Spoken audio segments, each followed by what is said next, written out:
right. Okay, so this video I'm going to continue with limits and colimits, but I'm going to talk about getting kind of new constructions from old constructions. So, okay, so this is really about. I'm going to say how I want to name it. So it's about pushouts and fiber products and the topology on limits and colimits. Sounds super exciting, right? Okay, so that sounds really boring. So most of this, so fiber products, I'm going to do very briefly, and then the most of it is going to be about quotients and pushouts.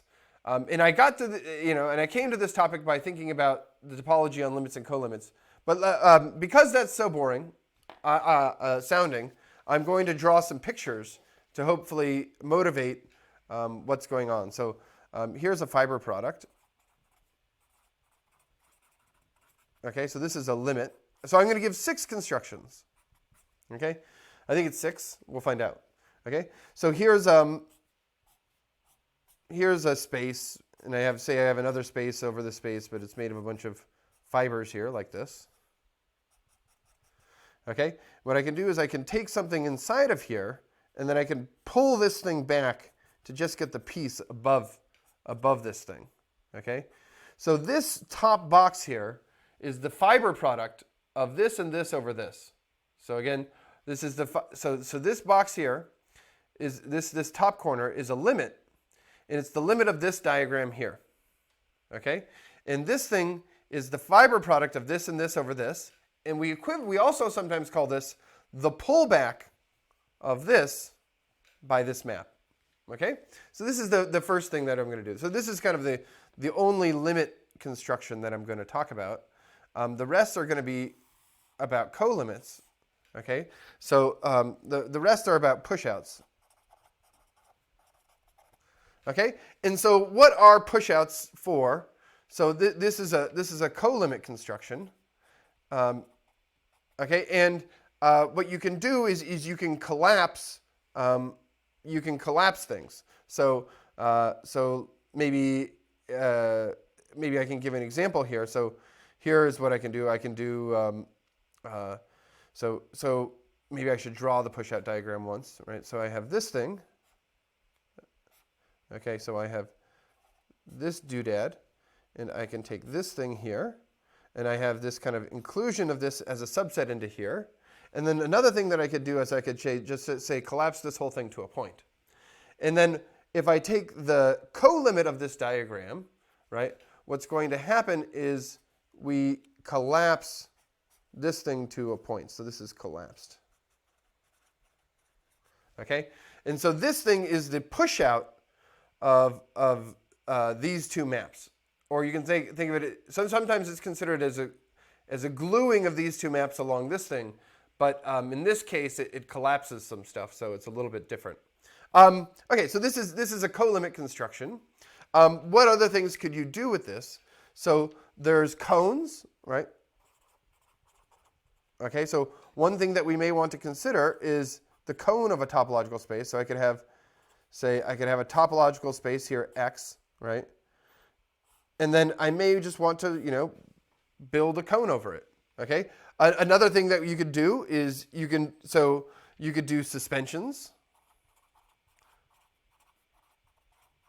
Okay. So here, so what you have is you kind of have what I could do is I can take a cylinder here. So this is X cross an interval. And then what happens if I pinch these two sides? And so I'll have some sort of X in the middle here. Okay, X is really, I'm drawing X as a circle in all these. So for the picture, I'm drawing X is equal to S1. Okay, but this construction holds more generally. So what you could do is you can this is the suspension. So what we've done is collapsed these two endpoints here. So this thing here is the suspension. So this is S of X, the suspension of X. What else? We've seen some other things that we could do. We've done before. So we've seen wedge products as the coproduct in the category of pointed topological spaces of two spaces. But this you can also do via a pushout thing. So here, let's say I could take a circle. Okay, so this is a single circle. And then, so this is, I'm going to do wedge. This is a wedge product. Okay. And then I could glue, and I could take a sphere. And then I could glue the circle onto a sphere at a point. So I could take 2 points of a circle and a sphere. So this is like S1 wedge S2. So this is so what you can do is you can take a point and you can identify these two things. And I think I've already used this quotient construction before. And then there's other things that will become the building blocks of one of our like bread and butter examples, or way to produce many examples of topological spaces is via attaching. So say I could have so one thing that I could do is I could take okay, so I could take a sphere. Okay, so let's draw it like this. Okay, so I could take a sphere like this, and suppose I had an interval. Okay, let's take an interval. Okay, and then I could take the boundary of the interval, and I can stick the boundary in the interval here, and I can stick the boundary interval at 2 points. And then what you get as the coproduct of these things is you get a sphere with this little thing attached to it. Okay, so this is these are the so these things will become the general theory of CW complexes soon. So this thing gives rise. So like we'll do this kind of thing on crack. Okay, so yeah, so this is where we're going, and that's all I really want to say about this. And I'm just going to get into the meat now.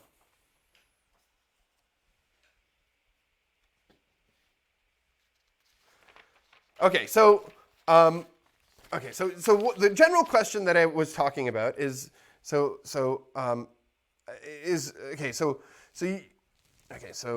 one thing that we observed. Okay, so let me ask the question. So, I guess we can say this before. So we observed that the forgetful functor has both a left and a right adjoint. So the forgetful functor from topological spaces to the category of sets has both a left and a right adjoint. Right? So right adjoints preserve limits, left adjoints preserve colimits. So this means that every limit in the category of topological spaces as a set is just going to be the limit as if you were just going to think of the diagram of sets. So you can just kind of glue the things together as if they were sets. And the same thing with the colimit, right? And so like the product of topological spaces as a set is the product of sets. The coproduct of topological spaces is the disjoint union of two sets, right, etc. Right. One of the things that remains when you do this is to figure out what topology to put on limits and colimits. So what topology? So how to construct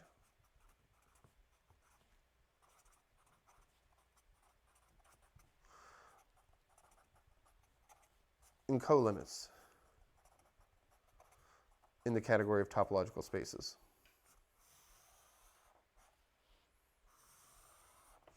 Okay, so let's make sure that this is in focus here. Okay, so for colimits, okay, so the recipe is as follows. Step one. Okay, so you take the limit, I'll put co in parentheses, as a set. Okay? And then, so you either take the limit and colimit as a set, and then step two, okay, for colimits,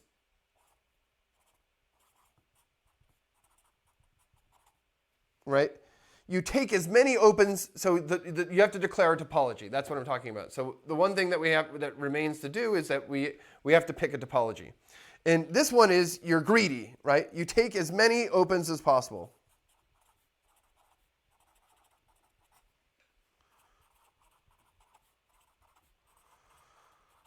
So this is sometimes called the finest topology that you can. Okay? And then for limits,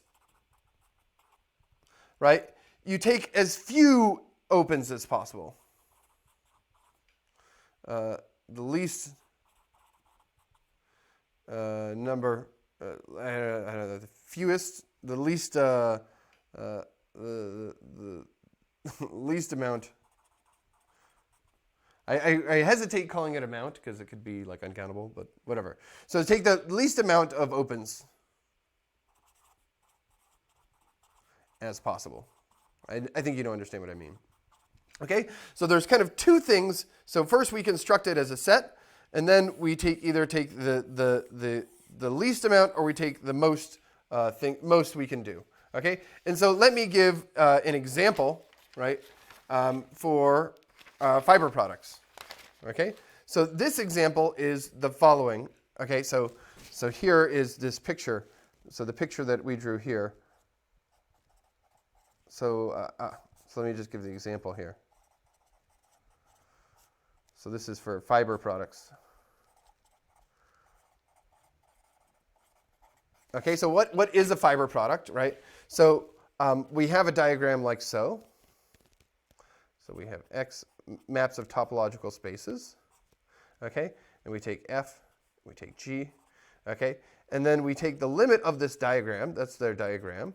And the limit of our diagram is this terminal object in the category of cones, which is this thing. So and then it comes with two maps because it's a cone, here to here, right? This is, let's see. Let's make this consistent. So this is a projection onto Y. Okay, we call this G. And this is the projection onto X. We call this per X. Okay? So this is this object, and it comes from these things like this. So if there's ever, if I'm on top of the paper and I have another object that maps to all these guys to make the diagram commute, it factors through this thing. Okay? So what's the topology on this? So this is what we do as a set. So as a set, okay. So now we do step one. So step one says, let's see, where do we do step one? Let's see, I'm going to box myself out here. Okay, so step one is, we'll do, where should we do this? Okay, so we'll do step one here. Step one, right? Step one is as a set, right? X, this fiber product, is this space, right? It's the set of X and Y in the product such that, well, they both agree. So F of X is equal to G of Y. So it's the subset of the set of the product. Okay, so this is our first step here, is to build the set. Then the second step, right, is to build the topology, right?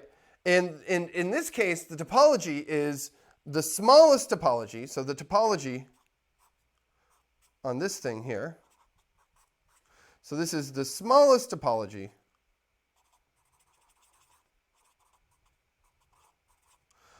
containing two sets.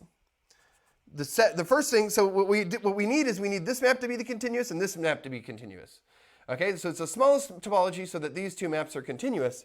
And this is, so this is per X inverse of U for U in the topology of X. And it needs to contain the same thing, per Y inverse of V for V in the topology of Y. Okay, so if I have an open set of U, I take its inverse image, and if I have an open set of V, I take its inverse image. Okay, and then I kind of close this thing up under arbitrary unions and finite intersections, right? And I guess the empty set and the big product, but I guess that comes for free. That's it. So I take the smallest topology containing these two things, and then we're done. Okay, so that's how you form it. Okay, so so now I've told you how to do this. So what does the fiber product mean actually? So maybe we can talk about that for a second now. Okay, so a good exercise for fiber products. Okay, so it generalizes intersections. Okay, so the fiber product generalizes intersections, and so if A and B are subsets of X, so this is so these are subspaces, right? Then here, A cross X, B, right? So this is just A intersection B. Okay, so I guess I should say homeomorphic to A intersection B. But really, it comes with this injection into X. Okay, so this is really what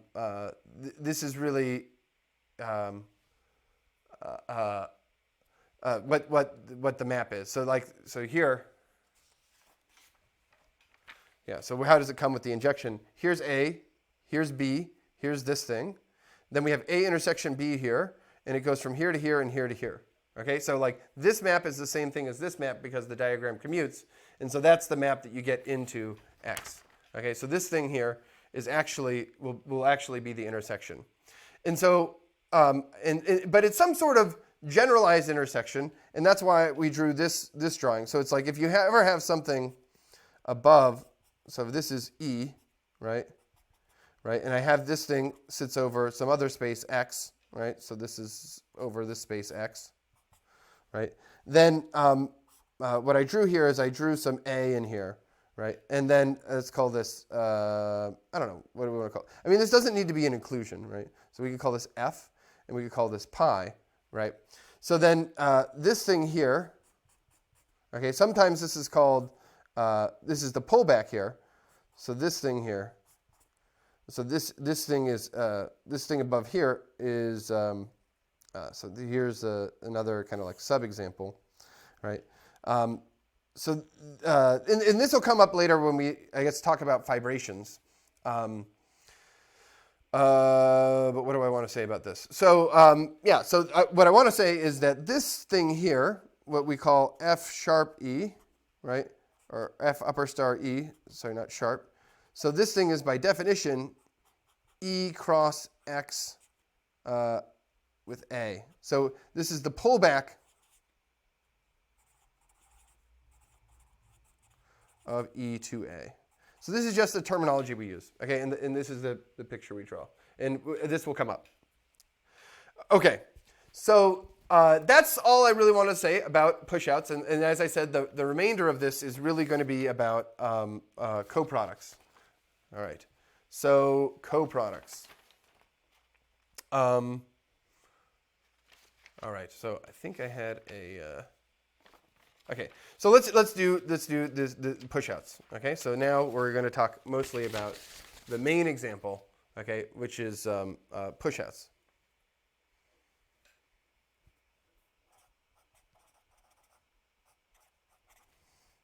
Okay, so this is going to be pushouts.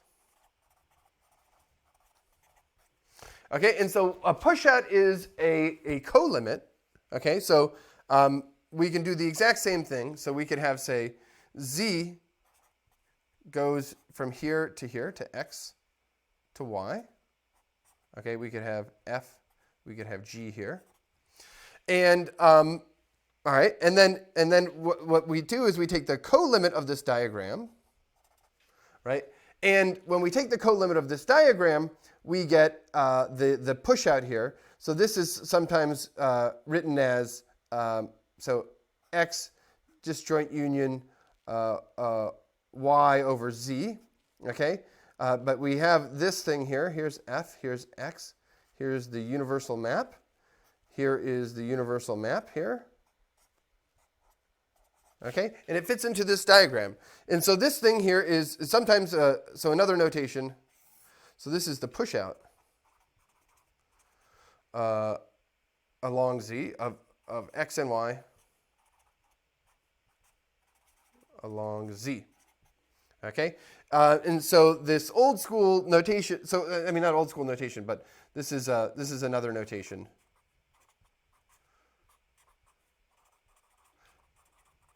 And there's lots of special cases. So it's so important that even the special cases of this have their own notation. Implicit in this, so notice that this, you need the maps F and G. They're part of the data for this, but they're not really included. So it's it's a little bit of an abusive notation. Okay, so this is a pushout. And so the first kind of example here is, okay, so again, this is the initial object in the category of cocones. So, all right. Okay, so what do I want to say now? So the old school, so let me give you, okay, so now I kind of want to talk about quotient maps for a moment. Okay, so let's talk about quotients. Okay, so to give sub-examples. Okay, so the main sub-example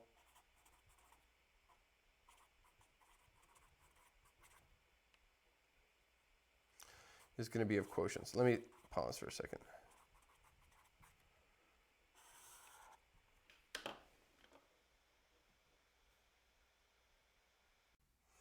Okay, so it's really hot. I got water. No, I was sweating a little bit. Okay, so, crap.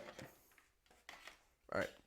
So what was I saying? Oh, okay, so one thing that I didn't tell you, which I was supposed to do in my notes here, is that I was supposed to do the same thing as here. So, okay, so I was supposed to do step 1 and step 2, so I'm just going to kind of do it verbally.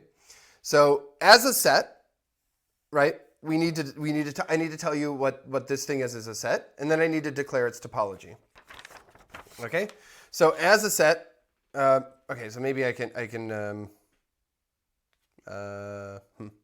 So, okay, so as a set, let me just. I'll do it over here, and then we'll come back to that. Okay, so the construction.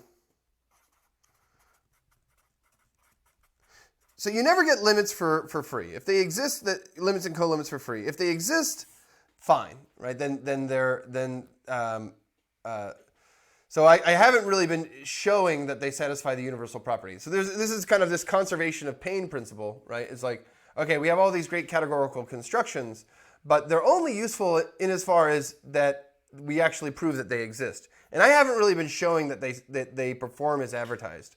I just have been telling you that they work. And I'm going to actually leave that to you guys to verify that they satisfy the axioms. Or they satisfy the conditions that you want, right?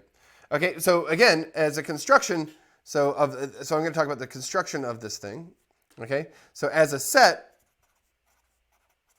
right, this thing here, so this is equal to the disjoint union of these things, modulo equivalence relation, where this equivalence relation here is given by f of z, is the equivalence relation generated by this for z and z. So it's this set, you take the disjoint union of these two sets, and then you identify two elements if they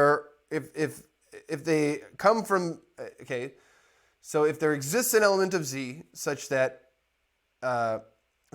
you identify an element x and y if there exists an element z such that f of z is equal to x and g of z is equal to y. That's the correct statement. Okay, so you just put this thing, you take the colimit as in the category of sets, and then step 2 is to put a topology on it, right?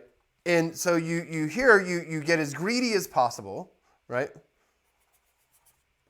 Okay, and so you take as many sets as possible. So take as many opens. So this has. So this is all.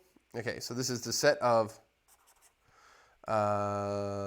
Let's say.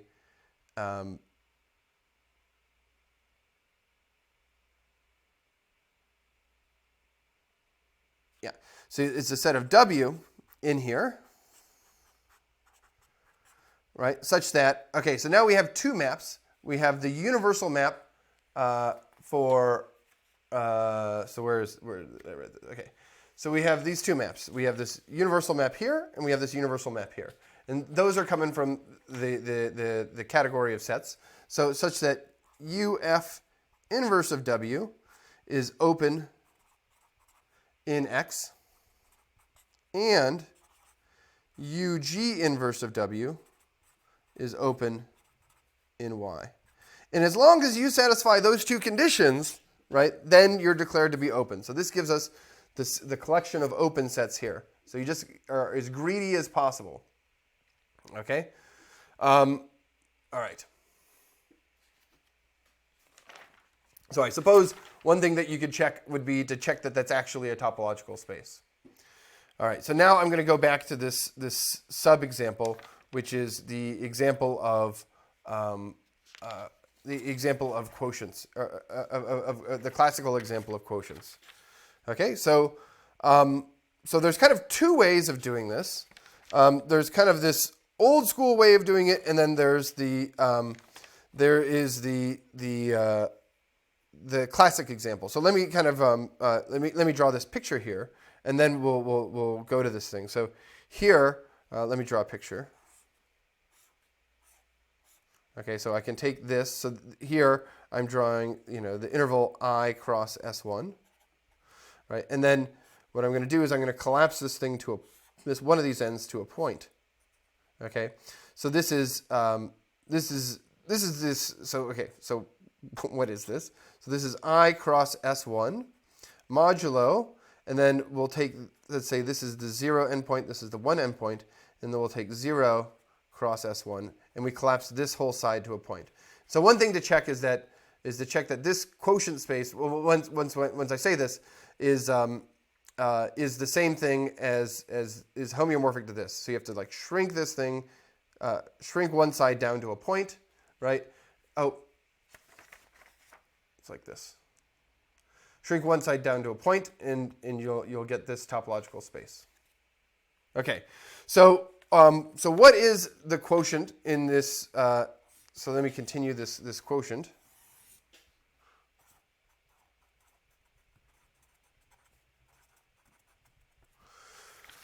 All right, so let's continue. Okay, so here we take x. So in general, you take a subspace of x, right? So subspace of a topological space, and then here, right? So what you do is here you have a quotient map.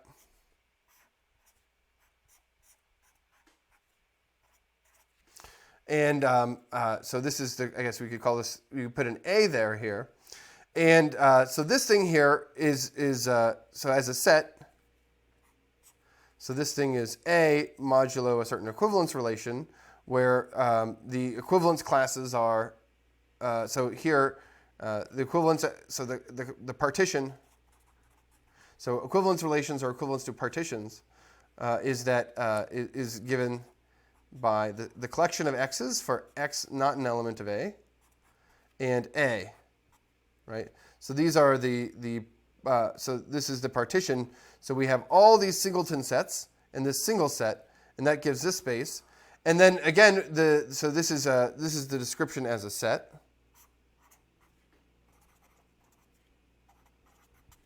right? And then as a topological space,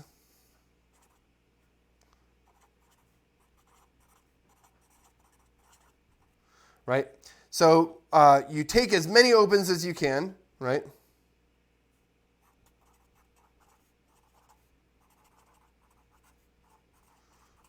Opens, so this map is continuous. This Q map is continuous. Okay. So, and then what would we say? So what's the universal property of this quotient map?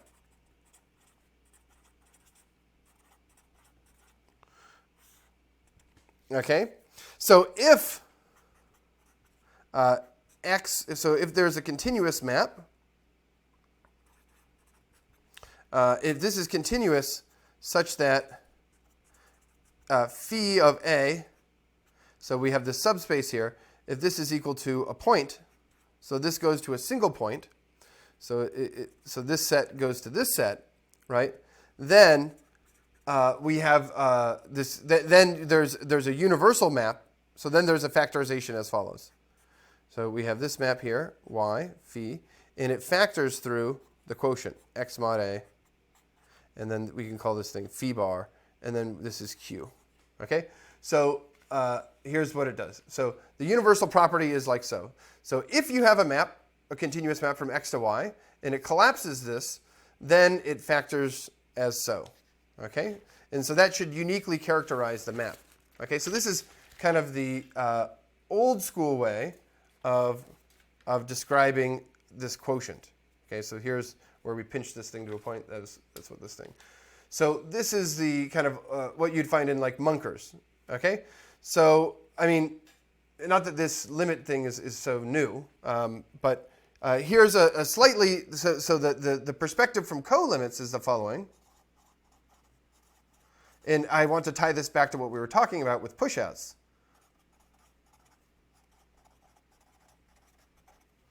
Right, so here's the perspective from pushouts.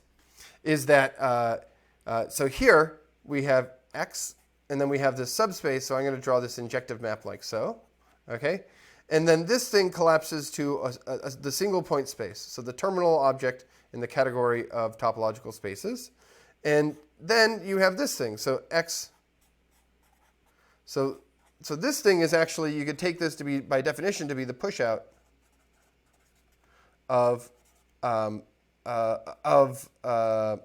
these two maps. Let's say this inclusion I of A, and then I don't know what we could call this, the collapse map, right, of IA and the collapse map, right? Okay, so this is the push out of these two things. When you crush this to a point, right, this thing turns into this. Okay, so one thing to check is that this, so maybe a good exercise is to check that the universal property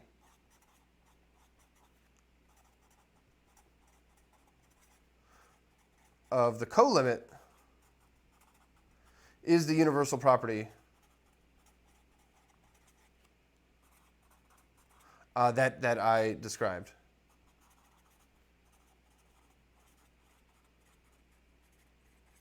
Okay, so convince yourself of that. And so again, remember that the universal property for colimits, it's the initial object in the category of cocones, right? So if that means if I have so if these things all point to another topological space here, such that this thing commutes, then this pushout is going to map to this topological space, and it's going to be a continuous map. All right. So just kind of, you don't need to do too much writing, but I think you should just convince yourself that that is the case. Okay. So now let's do some more examples of pushouts. Oh, let's see. Okay, so yeah, I'm going to do something. Now I'm going to do a lot more of these drawings, right? So let's do some more like sub examples. So we did this quotient. So okay, so let's go back to this attaching thing, right? Okay, so here let's take a point, right? And okay, and then let's take this into say S2, and then let's take this. So let's do another example. So like a sub example. Okay, and so this is okay. So and then let's take this into S1. Okay, so here, then we're going to get S1 wedge S2. Okay, so this is this example where we had a point here. Oh, excuse me. We had a point here. It goes into S2, so we have some sort of marked point here. Then we have a circle with a marked point. Okay, and then the push out here will be, okay, so we have the sphere, and then whatever that point was, we're just going to attach a circle to it. Okay, so this is what this thing is. So this is, now you can see that this is kind of a gluing. Okay, so what were our other examples? Other examples were, okay, so we had another example, which was the cone. Right, so yeah, so we had C of x All right, so this is equal to, so we have x cross an interval. All right, so let me draw this. Okay, so we have x cross an interval, and then we collapse to side. All right, so this is x cross an interval. And then we have this quotient map, A. So I guess A in this example would be, so A is this thing. So this is equal to x cross 0. Right, so if this is the interval, I is the interval 0 to 1. Right, and then, yeah, so then you, so the closed interval 0 to 1. And then this thing just collapses. So that's the cone. Okay, let's do another one. So the suspension. Okay, so the suspension is really quotient modulo and equivalence relation. So so you can just kind of, you can maybe do it twice, right? So here you take the same thing here. So you can also mod out by, okay, so this is the cone, sorry, this is this modulo A. So I forgot to write that part. So, okay, so the suspension, right, so this is, sorry, of x. So this is x cross I, and now we're going to mod out by those two subspaces, and we'll just write it like x cross 0 and x cross 1. So we'll have all the singleton sets in the partition except for this one. Okay, so we have, so here we'll do the same thing. So we have, so here's x, right? And then here is our, okay, so we have x like this. Okay, so this is x cross the interval. And then we have a quotient map. So we're really going to quotient actually two sides now. It's not going to be by a single subspace, but maybe you can view it as a quotient subject to an equivalence relation. And I guess I'm going to give the definition for that in a second. So sorry for doing this out of order. Okay, so there's this one here. So these two, so this interval here, so this subspace here. So this is x cross 1. This is x cross 0. Right, and then these two things are collapsed down to these 2 points, these two single points. Okay, so this is the suspension.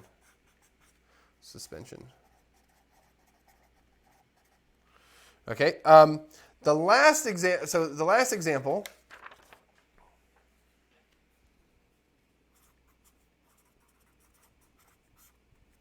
Was this attaching map, and I think I already kind of drew this, but so here I'm going to do. Okay, so here we'll have an interval.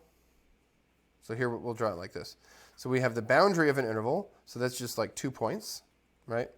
And then this goes into x, and then this thing goes into the interval itself. Okay, and then this. So this has a special notation. So if this map is called f, right? This is this. So this is this thing is called f bar. Okay. So these things all have names now. So this is 2 intervals. This is this line here. Okay. And so if this thing was a sphere here, then this thing would be the sphere. Okay. And then we have to stay where these 2 points go on the sphere. So they maybe go over here and over here. Okay. So then this thing becomes this with one of these. Okay. So what we've done is we've attached this interval onto the sphere. Okay, so that's what this does. Okay, this f is, so terminology for this thing. So f is called the attaching map.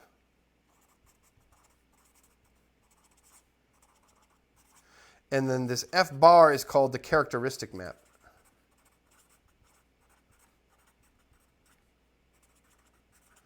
Okay, and this picture, what we're going to do is we're going to do this sort of thing inductively.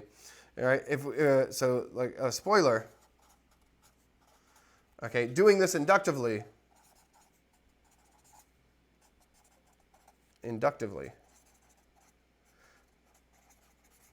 leads to the theory of CW complexes. Okay, so CW complexes are spaces which are essentially built out from different, the n disk in its boundaries right? But they're glued in a certain way, and they'll be, we'll end up, gluing spaces together by, say, like taking a bunch of things, and we'll glue them along in certain ways, and we can glue these things together. So yeah, maybe I'll draw a tetrahedron for that. Okay, so we've glued these things along their boundaries appropriately. So this is this one's a special type of CW complex. We're going to get to that. So okay, so but it's going to give us a large class of example that we're going to that we're going to play with. Okay, we're going to talk about Euler characteristics and all that nice stuff. Okay. Finally, I just wanted to say a little bit about quotients by equivalence relations. I've already said this a little bit, but quotients by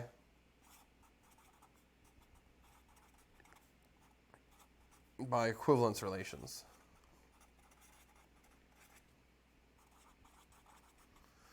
And maybe I will have spun this off into another video, and I will split this maybe.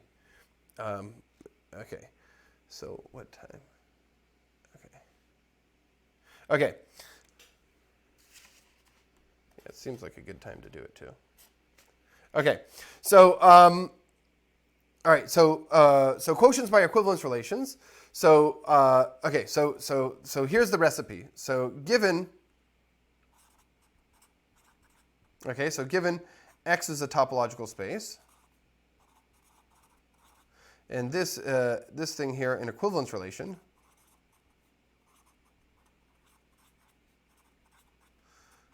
Okay, so what we'll do is we construct, and then I'm just going to call it Q again. So this is the quotient map. So this thing is the quotient space.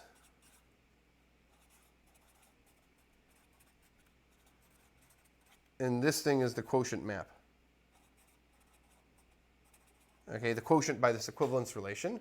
And as you would guess, so we have to talk about two things, what it is as a set, and then what it is as a topological space. So as a set,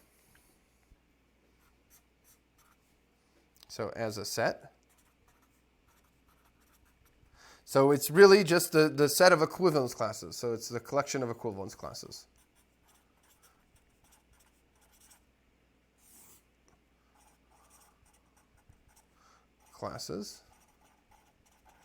So it's just, it's kind of bad because we just have this notation for both of them. We just write X mod tilde, but this is X mod tilde as a set. This is X mod tilde as a topological space. Okay, and then the topology, right? So you take as many possible. So take as many opens as possible, so long as the inverse image under Q is open. Okay, so we make it so that this map here is continuous, right? So we throw in as many sets as we can so that the inverse image of this is continuous. Okay. And that's what this is. The reason why I wanted to do this, because sometimes you want to partition up your topological space and then pinch down many things at a time, and that's what we saw in say this example. So that's kind of useful for pinching two things at once. Okay. The other thing that we could do is take quotients by group actions. Okay. So so the main example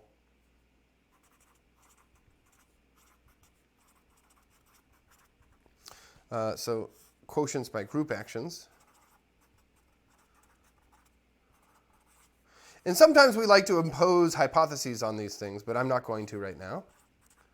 Okay, so so they have varying degrees of niceness depending on what you have. So given so here if we have so given so if we have G cross X, so G is a group, any group in the world.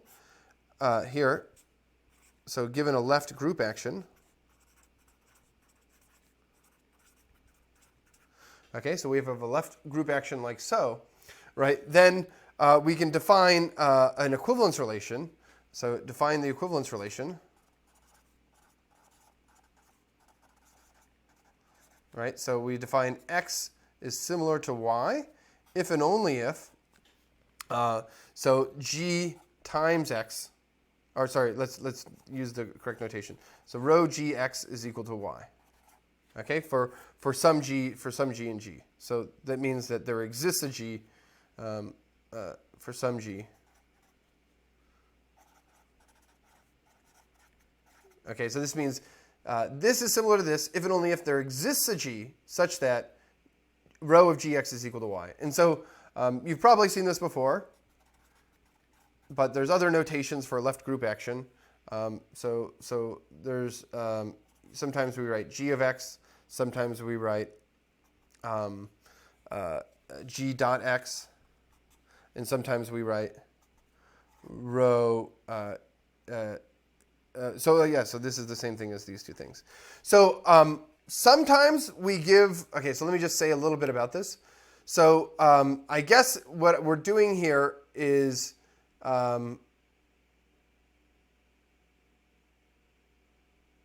so what do I want to say? Do it for each g, does this need to be continuous?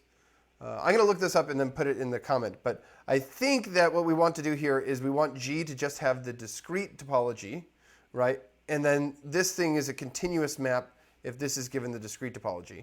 Then I think that forces rho g to be, so rho g of x to be rho g of x. This thing, so if we define it like this, then for all g, if we, okay, so if we define rho g like this, then I think this saying that this is continuous with this being the discrete topology is the same thing as saying that each of these is continuous. And I think we don't even need that. I think we can just define a quotient by, so we just define a quotient by, with any action in the world if we wanted to. Because it's just an equivalence relation, and we can do this for any equivalence relation in the world. Okay? But sometimes we'll ask things of this, and we'll say that this is a continuous group action. Sometimes this will be with the discrete topology. Sometimes it won't. Sometimes G will be a topological group, meaning that it itself has the structure of a topology, and then you take this with the product topology and have this be continuous. Okay. Anyway, the other notation that we use is here. So this is x mod G. And so this is what's called the quotient